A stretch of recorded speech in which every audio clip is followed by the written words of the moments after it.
GSRTC conductor પરીક્ષા માટે motor vehicle એક્ટને લગતા પ્રશ્નો, પ્રાથમિક સારવાર, કંડક્ટરની ફરજો અને કોમ્પ્યુટરને લગતા પ્રશ્નોની ચર્ચા આપણે આ વિડીયોમાં કરવાના છીએ.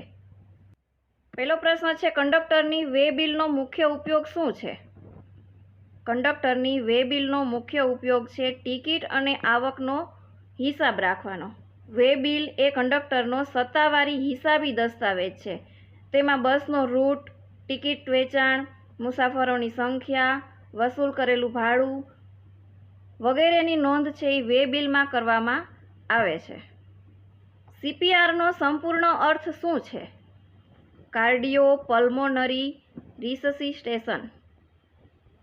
સીપીઆર એટલે જ્યારે વ્યક્તિનું હૃદય ધબકવાનું બંધ થઈ જાય અથવા તો શ્વાસ બંધ થઈ જાય ત્યારે જીવન બચાવવા માટે છાતી ઉપર દબાણ અને કૃત્રિમ શ્વાસ આપવાની પદ્ધતિને સીપીઆર કહેવામાં આવે છે.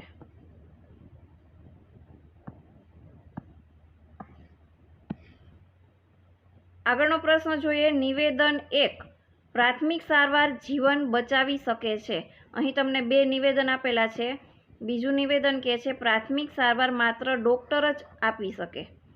આ બંને વિધાન છે એમાંથી સાચું કયું છે અને ખોટું કયું છે? એમાં 4 ઓપ્શન આપેલા છે. પહેલું છે બંને સાચા, બીજો ઓપ્શન છે બંને ખોટા, અને ત્રીજો ઓપ્શન છે પહેલું સાચું અને બીજું ખોટું, અને ચોથો ઓપ્શન છે પહેલું ખોટું અને બીજું સાચું. પહેલું નિવેદન જોઈએ કે પ્રાથમિક સારવાર જીવન બચાવી શકે છે. આ વિધાન છે એ સાચું છે, કારણ કે સમયસર ફર્સ્ટ એડ જીવન બચાવી શકે. અને બીજું વિધાન જોઈએ, પ્રાથમિક સારવાર માત્ર ડૉક્ટર જ આપી શકે. આ વિધાન છે એ ખોટું છે, કારણ કે સામાન્ય વ્યક્તિ પણ પ્રાથમિક સારવાર આપી શકે. એટલે અહીં એનો જવાબ આવશે સી. પહેલું વિધાન છે એ સાચું છે અને બીજું વિધાન છે ખોટું છે. સીપીયુનું પૂર્ણ નામ શું છે? સીપીયુનું પૂર્ણ નામ છે સેન્ટ્રલ પ્રોસેસિંગ યુનિટ. સીપીયુને કોમ્પ્યુટરનું મુખ્ય નિયંત્રણ કેન્દ્ર કહેવામાં આવે છે.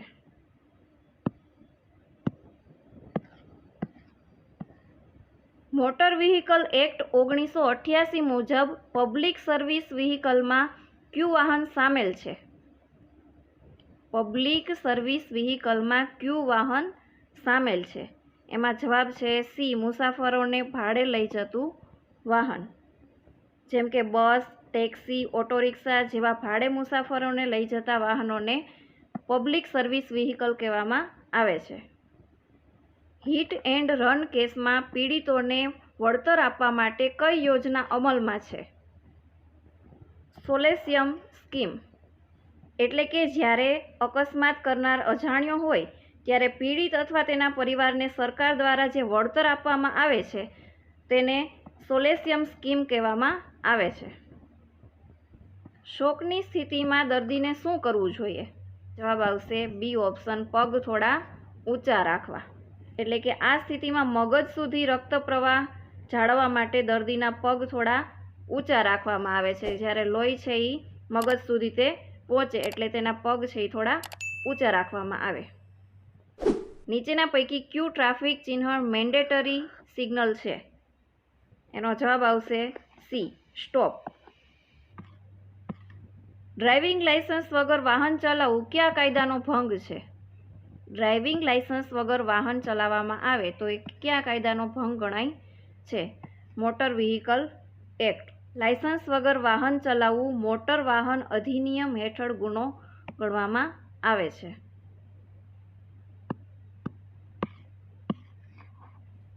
આગળનો પ્રશ્ન છે, વાહનના નોંધણી પ્રમાણપત્રને શું કહેવાય છે?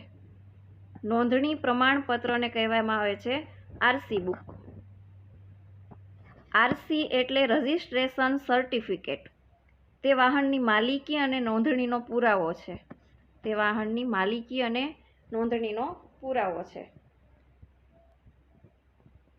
બસમાં મુસાફરોની મંજૂર ક્ષમતા કરતાં વધુ મુસાફરો બેસાડવા બદલ જવાબદાર કોણ ગણાય છે? એનો જવાબ આવશે સી, બંને, ડ્રાઈવર અને કંડક્ટર બંને. કોઈ વ્યક્તિ બેભાન થઈ જાય તો સૌ પ્રથમ શું કરવું જોઈએ? કોઈ વ્યક્તિ બેભાન થઈ જાય તો સૌપ્રથમ એનો શ્વાસ ચેક કરવો જોઈએ. વધુ રક્તસ્રાવ થતો હોય તો શું કરવું જોઈએ? વધુ રક્તસ્રાવ થતો હોય તો ઘા પર દબાણ આપવું, એટલે કે સીધું દબાણ આપવાથી રક્તસ્રાવ ઝડપથી ઘટે છે. કમ્પ્યુટરનું મગજ કોને કહેવામાં આવે છે? સીપીયુને કમ્પ્યુટરનું મગજ કહેવામાં આવે છે. સીપીયુ તમામ ગણતરી અને નિયંત્રણનું કેન્દ્ર છે. આગળનો પ્રશ્ન જોઈએ. નીચેનામાંથી ઇનપુટ ડિવાઇસ કયું છે? નીચેનામાંથી ઇનપુટ ડિવાઇસ કયું છે? કીબોર્ડ. કીબોર્ડને ઇનપુટ ડિવાઇસ કહેવામાં આવે છે. 1 KB બરાબર કેટલા બાઇટ્સ? 1 KB એટલે કે 1 કિલોબાઇટ બરાબર કેટલા બાઇટ? 1 કિલોબાઇટ બરાબર 1024 બાઇટ્સ. MS વર્ડનો ઉપયોગ શેમાં થાય છે? MS વર્ડનો ઉપયોગ થાય છે દસ્તાવેજ તૈયાર કરવા માટે. આગળનો પ્રશ્ન છે. નિવેદન 1 આપેલું છે અને નિવેદન 2 આપેલા છે. પહેલું નિવેદન છે સીપીયુ કોમ્પ્યુટરનું મગજ છે. સીપીયુને કોમ્પ્યુટરનું મગજ કહેવામાં આવે છે. એ વિધાન છે એ સાચું છે. ત્યાર પછીનું વિધાન છે કીબોર્ડ આઉટપુટ ડિવાઇસ છે. આ વિધાન છે એ ખોટું છે. કીબોર્ડને ઇનપુટ ડિવાઇસ કહેવામાં આવે છે. એટલે જવાબ આવશે સી. પહેલું વિધાન છે એ સાચું છે અને બીજું વિધાન ખોટું. આગળનો પ્રશ્ન જોઈએ. નિવેદન 1 અને નિવેદન 2 આપેલા છે. લાલ સિગ્નલ પર વાહન રોકવું જોઈએ. લાલ સિગ્નલ પર વાહન રોકવું જોઈએ. આ વિધાન છે એ સાચું છે. બીજું વિધાન જોઈએ. પીળો સિગ્નલ ઝડપ વધારવા માટે હોય છે. પીળો સિગ્નલ ઝડપ વધારવા માટે હોય છે. આ વિધાન છે એ ખોટું છે. પરંતુ પીળો સિગ્નલ છે એ સાવધાન માટે હોય છે. સાવધાન માટે હોય છે, ઝડપ વધારવા માટે હોતું નથી. એટલે અહીંયા એનો જવાબ આવશે પહેલું વિધાન છે એ સાચું છે અને બીજું વિધાન ખોટું છે.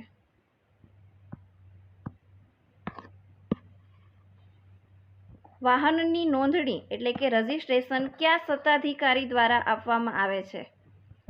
આરટીઓ દ્વારા આપવામાં આવે છે. આરટીઓ છે વાહન નોંધણી, લાયસન્સ, ફિટનેસ વગેરેનું કામ કરે છે. આરટીઓનું ફૂલ ફોર્મ થાય છે રિજનલ ટ્રાન્સપોર્ટ ઓફિસ. સીપીઆરમાં સીનો અર્થ શું છે? સીપીઆરમાં સી છે એ શું દર્શાવે છે? કમ્પ્રેશન. કમ્પ્રેશન એટલે કે છાતી પર દબાણ કરીને હૃદયની કામગીરી ચાલુ રાખવાનો પ્રયાસ. બેભાન વ્યક્તિ શ્વાસ લેતી હોય તો તેને કઈ સ્થિતિમાં રાખવી જોઈએ? રિકવરી પોઝિશનમાં. આ સ્થિતિમાં શ્વાસ માર્ગ ખુલ્લો રહે છે અને ગૂંગળામણનો ભય ઓછો થાય છે. આગળનો પ્રશ્ન છે. હીટ સ્ટ્રોકના મુખ્ય લક્ષણોમાં કયું સામેલ છે? હીટ સ્ટ્રોકમાં મુખ્ય લક્ષણોમાં કયું સામેલ છે? એમાં જવાબ આવશે એ. શરીરનું તાપમાન ખૂબ વધી જવું. ઓપરેટિંગ સિસ્ટમનું મુખ્ય કાર્ય શું છે? ઓપરેટિંગ સિસ્ટમનું મુખ્ય કાર્ય છે હાર્ડવેર અને સોફ્ટવેરનું સંચાલન કરવાનું. નીચે પૈકી કયું ઓપરેટિંગ સિસ્ટમ નથી? નીચેના પૈકી કયું ઓપરેટિંગ સિસ્ટમ નથી? MS Excel. MS એક્સેલ છે એ સ્પ્રેડશીટ સોફ્ટવેર છે, ઓપરેટિંગ સિસ્ટમ નથી. યુઆરએલનો અર્થ શું થાય છે? યુઆરએલનો અર્થ થાય છે યુનિફોર્મ રિસોર્સ લોકેટર. 1 GB બરાબર કેટલા MB? GB એટલે ગીગાબાઇટ અને MB એટલે મેગાબાઇટ. 1 GB બરાબર 1024 MB થાય. આગળનો પ્રશ્ન છે. ETMનું સંપૂર્ણ નામ શું છે? ETM એનો અર્થ શું થાય? Electronic ticket machine.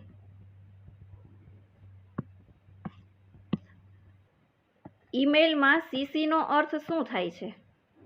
ઈમેલમાં સીસીનો અર્થ શું થાય છે? Carbon copy. MS એક્સેલમાં સમ ફંક્શનનો ઉપયોગ શું થાય છે? MS એક્સેલમાં સમ ફંક્શનનો ઉપયોગ શું થાય છે? MS એક્સેલમાં સમ ફંક્શનનો ઉપયોગ થાય છે ટોટલ કરવા માટે.